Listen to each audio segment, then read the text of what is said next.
What's up everyone, Nate here. So in today's video, I've been promising this one for you guys for a long time. It's my gear loadout for the 100-mile wilderness, which I just got back from. Now this trip was brutal, it was hard, it was beautiful, it was just a fantastic hike, very fulfilling. But this is my total gear loadout for that hike.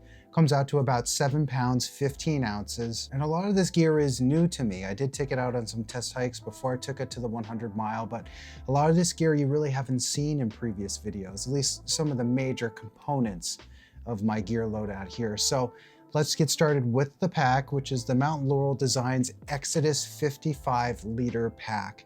Now I needed a bigger pack because I was carrying 7 days worth of food, and that was about, all in all with food, water, everything else, about 23 pounds that this pack carried. Now this is rolled down to its 30 liter version, but when I had this full of food, I was using every single cubic inch of space in this bag. So I mean, I was using all 55 liters. But this is a fantastic kind of bomb-proof bag. It has no mesh on it. And I also got the optional accessories of 2 water bottle pockets and 2 hip belt pockets as well. But I figured the easiest way to kind of show you what I'm carrying is just to go through this pack, pull everything out, and also show you like what how I'm storing everything too. So we'll start with the front pocket here, and we'll just pull out my Ditty bag. Oh, you stay put. Stay. So my Ditty bag is called 𝐒𝐔𝐁𝐒𝐑𝐈𝐍. It's something you can get on Amazon, and by the way, I'll have links for everything down below for you guys. But we'll pull some stuff out, and first is my Nitecore NU25UL headlamp. Shown this to you guys several times. It's just a classic Ultralighter's headlamp, does a great job illuminating the trail. Next up is just my medical kit. So in here I have an extra lighter, I have Leuko tape, I have some like Gorilla tape, I have a bunch of medicines and things like that. I also have my knife in here, so that's just what I call my emergency/medical kit. After that we have cords, so I have a lot of charging needs sometimes, especially when I'm filming my adventures. We have my satellite communicator, which my wife really appreciates. This is how I get a hold of her. And this is the Spot Gen 3 satellite communicator. And then I have a battery bank by Anker. It's a 10,000 milliamp battery bank, plenty of power for what I needed for about 6-7 days, and pretty darn light as well. And that's it for my Ditty bag. Really not much going on in there, but this is a waterproof Ditty bag just to keep everything nice and dry. And then we also have, it'd probably help if I unbuckle this, sit pad by, again, Mountain Laurel Designs. So this is their 1/8 inch foam pad that extends out pretty far. I use this as a butt pad, and I also used it under my sleeping pad as well. But yeah, this is a great little pad, doesn't weigh too much. And then I have my raincoat, which it's the old tried and true Outdoor Research Helium 2 rain jacket. I've been wearing this thing today. I said nice things about you, so just cooperate. I've been wearing this for years. You know, it's just light. I have it. It does a decent job. It doesn't breathe super well, but I mean, no rain jackets really do. And that's pretty much all I kept on the outside pocket there. I also kept my day's worth of food there. And so with that being said, we'll go to the side water bottle pocket here, and I just have my Katadyn Be-Free. This is the 1 liter bag version. The reason why I like the Katadyn Be-Free is because it's water storage. You know, it's a filter that includes water storage. So this is a 1 liter bottle, and yeah, it's just easy to kind of combine 2 functions in one, you know, filter your water and get water storage. So that's why I've been using it. On the other water bottle pocket here, I got my spoon, my titanium spoon from Outdoor Vitals. This is typically in my food bag. I just forgot to put it in there, so I just stuffed it in there. But yeah, nothing special, just a spoon. I got this bag from Mount Laurel Designs again. This is a little Dyneema sack. And in here is where I keep kind of my dirty stuff. So this is where I keep my trowel. This is a prairie dog trowel, which I really haven't used this thing much. I always seem to be able to find it privy. And then in here, this is where I have my stakes, and stakes aren't that exciting, but I have 2 types of stakes in here. I have these tiny little shepherd hook stakes that I got from Amazon, but these are super light and they were super affordable too. This is an awesome Amazon find as far as I'm concerned. And I'll use these for like my non-critical points in my shelter. So I have 6 of these. And then for the critical points, I have kind of a beefier aluminum shepherd stake. It's just thicker. It's a little heavier as well. And then also in here, I keep my bear line. So one thing I noticed is I was the only one, and every time I got to camp or shelter, there were always several people there. I was the only one hanging a bear bag. Kind of disappointed to see that, and I have done a video previously that said you don't need to hang a bear bag, and that's really just very specific scenarios.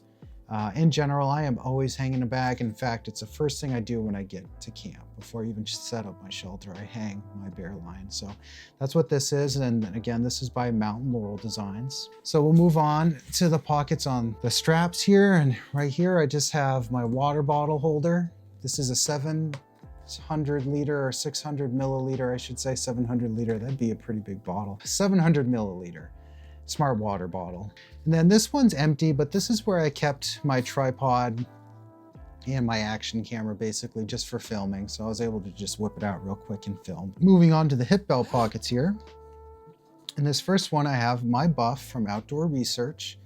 I've had this buff for years, dude. I love this buff. I love the color of it. I pretty much wear my buff all the time. Until I get to camp, I hang it up and try to dry it, but this thing is always on my head. As a headband, as a sweatband, but I use it for so many other things. And then I have my sunglasses by Gooder. This is the BFG series. So BFG stands for Big Effin' Dome, I believe. I have like a wide head. And then just a few other items here. So my sunscreen lived in that pocket. This little bottle, which is a spray bottle that I got from Lightsmith, this is for my bug spray. And then I also have my electrolytes. So I think it's kind of annoying to mix electrolytes like in a bottle, like with the powders and stuff. This is a liquid form of electrolyte called Elite. It has potassium, sodium, and magnesium, so it's everything you need. It's just easy. It's an easy way to get electrolytes in. So that's what I do, and it's what I've been doing for the past couple of years now. So, and then a couple other things. So these dropper bottles I picked up off of Amazon. I love these things. They're completely leak proof, but this is what I use for my hand sanitizer. And then I got my bidet, and this is from 𝐒𝐔𝐁𝐒𝐑𝐈𝐍𝐿. This is a super light, like capsized bidet, basically. You probably can't even tell that it's a bidet from this angle, but that's what I use to clean my beehole. And that was pretty much for that hip belt pocket, except I did have a bug net that I had in there that I lost on my hike, which kind of sucks. Lost it early in my hike actually, and I really needed it, and it sucked not having it, but I would typically keep my bug net in there from sea to summit. Then we can move on to the more interesting items on the inside of the pack here. So let's go ahead and open her up. Now, like I said, this is a 55 liter pack. So this is its condensed 30 liter version, the Exodus 55. And once you start rolling this thing out, you'll see that this just has a super big collar on it. And this thing was filled to the brim, dude. When I started my hike, it was just filled all the way basically to the top because I had 7 days worth of food. But let's go ahead and open her up, and we'll start with my shelter, which I don't know if you can tell by the bag. You probably can what kind of shelter this is. This is a 𝐒𝐔𝐁𝐒𝐑𝐈𝐍𝐿 shelter. I finally got my hands on a 𝐒𝐔𝐁𝐒𝐑𝐈𝐍𝐿 tent. And the exciting part about it is I didn't have to pay anything for this tent. And no, 𝐒𝐔𝐁𝐒𝐑𝐈𝐍𝐿 did not send this to me. My very, very good friend, 𝐿Bro Outdoors. Check out his channel. He's a super nice guy. He's an experienced hiker. He's a very knowledgeable hiker as well. But 𝐿Bro Outdoors, check out his channel. He just straight up gave me this tent. This is the 𝐒𝐔𝐁𝐒𝐑𝐈𝐍𝐿 Offset Solo, which they don't even really make anymore. I think they only made it for a few months, but this was without a doubt, my favorite piece of gear. It was spacious, it was easy to set up. I could sit up in this tent. I had plenty of room for my gear. And honestly, I got zero condensation for 5 out of the 6 nights that I camped in this thing. So the airflow was fantastic in this, especially if you're able to open the doors and roll up the doors and whatnot. But this is just, I'm so pumped to have a 𝐒𝐔𝐁𝐒𝐑𝐈𝐍𝐿 tent, and I love this thing. This was, like I said, my favorite piece of gear. And then reaching into the Exodus 55, we also have another Mountain Laurel Designs product here. This is their bear bag, basically. It's just a Dyneema bag, but it holds about 5 days worth of food. But let's open her up and we'll see what's inside. So first and foremost, we have my 𝐒𝐔𝐁𝐒𝐂𝐑𝐈𝐍𝐿 pot. So this was just enough to boil the water that I needed. I actually cooked on this trip, which is kind of a not newer thing. It's just something I gave up on a few years ago. But in the 𝐒𝐂𝐑𝐈𝐍𝐿 here, I have my stove, which is just a fuel tab stove by 𝐒𝐍𝐵. This thing is tiny. It weighs just several grams. And without a doubt, a fuel tab stove, especially one this light, is the way to go. It's the most ultralight way to cook your food. Fuel tabs weigh next to nothing. They boil water super fast and efficiently, especially if you have a windscreen. But yeah, this is just a titanium little stove by 𝐒𝐍𝐵, and I also have my lighter in there as well. And then inside this pot as well, I also have my windscreen. I actually made this windscreen myself out of aluminum that I bought off of Amazon. I don't know if you've ever looked at windscreen costs, but they're absolutely ridiculous sometimes, costing like $30 for a windscreen, which I just think is preposterous. So I just made my own. So yeah, that was my cooking setup. And in this bag, I also have a couple of things. I have this odor-proof bag, which held about 2 days worth of food. I really do believe in odor-proof bags. I'm not saying they're completely odor-proof, but anything to reduce your scent footprint, I think is really important when you're in the backcountry. So this was about 2 days worth of food. And then I also had this bag too, which held about 5 days worth of food. Again, another odor-proof stuff set, or another odor-proof bag here. So 5 days worth of food here, 2 days worth of food here for 7 days worth of food. And then I also have in there my dental kit. So what I have here is a toothbrush, and this is just a pediatric toothbrush. I don't like cutting my toothbrush off or cutting the handle off or anything. I want to try to keep my fingers out of my mouth. And this is really easy to get. If you ever go to your dental office and you have one of your cleanings done, and they usually give you stuff to take home, just ask for a kiddo's toothbrush instead.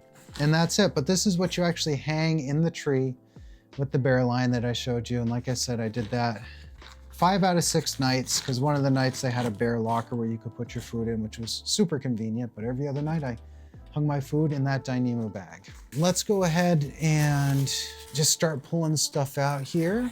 Okay, so first we have my Alpha Direct layer. This is an Alpha Direct hoodie. It's a 90 hoodie. And this hoodie I got completely free, again, from J-Bro Outdoors from my good friend John.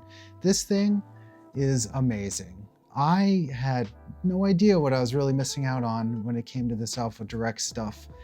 This is super light, it's super warm, it's super airy. It's like everything you'd ever want in a layer. And this is what I use to sleep in at night, basically. And then we have the Outdoor Vitals Nebo windbreaker here. So this is a very light windbreaker, about 3.5 ounces. This paired with my Alpha Direct is what I used for a jacket, basically. This combined with the Alpha Direct is lighter than most of my other jackets, and that's kind of what I brought both of them for, is just to kind of act like a jacket.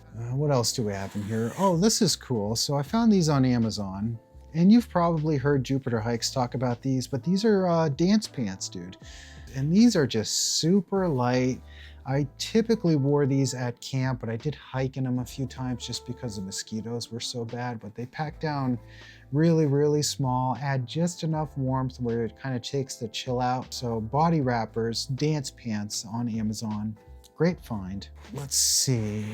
We got another Outdoor Vitals product here. This is their warming tights here. Pretty light. You could go lighter for sure. I didn't really use these much. It was, like I said, it was pretty warm on trail, but this is by Outdoor Vitals. But yeah, definitely good if you need to add some warmth to your kit. We have some just simple wigwam socks, nothing special there. You know, they're not even that warm. And then we have a couple of cool pieces of gear here. So this is my quilt, and this is the Enlightened Equipment Revelation 50-degree quilt. So this is their synthetic version. Dude, this quilt was amazing. It did a really good job keeping me warm. It was super affordable. I think I got it for $162 on sale. And it weighs like 12 ounces, something like that, just a little more than 12 ounces. Just a fantastic, no frills quilt by Enlightened Equipment. You know, I was gonna go Mount Laurel designs for a quilt, but they're just a lot more expensive. And the thing about Mount Laurel designs is they never go on sale. They never have sales. Very rarely do they have sales. And Enlightened Equipment has sales all the time. And it's the same materials that both companies use. So figured I couldn't go wrong, and I feel like I didn't. That's the quilt that I used, the Revelation. But next, what I'll show you is my pillow. So just got this pillow right before I left. It's the Big Sky International inflatable pillow. I absolutely love this, actually. I was a little hesitant to spend $40 on a pillow, but I mean, some other pillows cost more than that. But without a doubt, this is the most comfortable pillow inflatable pillow that I've used in a very long time. If you're a side sleeper, this works just fine. It gives you enough height. Comes with this little strap, so you can strap it on your sleeping pad here. The only negative thing I have to say about this is, man, it takes a lot of breaths to blow this thing up, and I don't understand why. It's not that big. And the valve's kind of like an old school twist valve. But other than that, I'm super happy with this pillow. I highly recommend it. It's ultralight too, at like 1.5 ounces, so it basically weighs nothing. I also kept everything just in a regular trash bag. I didn't use any real stuff sacks or anything, just to keep everything dry, which worked just fine. Okay, so this is my sleeping pad, dude. So I actually brought a closed cell foam 1/4 inch sleeping pad from a company called 𝐒𝐔𝐁𝐒𝐂𝐑𝐈𝐏𝐍. Probably never heard of them. I didn't really hear of them until I started looking for 1/4 inch sleeping pads. I have to be honest, I was like super on the fence about bringing this on my trip. I took it out, I put it back in, took it out, put it back in. And I just bit the bullet and I took it, and I am not lying by any means, guys. I had fantastic sleep. And what I usually did is I took my 1/8 inch foam mat and I put it underneath. But yeah, I slept fantastic. I am not lying when I say that. I am blown away at the age of 40 that I was able to sleep on basically a 1/4 inch foam mat that weighs, I think, right around 5 ounces for this mat. So super, super light. I will absolutely take this going forward unless it's like super cold out, but I was just super impressed how well I slept with this pad. So trekking poles, what the heck are these things? They're Black Diamond Trailback trekking poles. There's nothing special about these. They're not very ultralight or anything like that. But these are the poles that I used for hiking and for my tent. I also had stick stashers on my pack, which I didn't really use that often, but stick stashers are just a way to store your trekking poles. If you have any questions about any of the gear I've shown you today, please do let me know, and I will see you guys next time. Take care.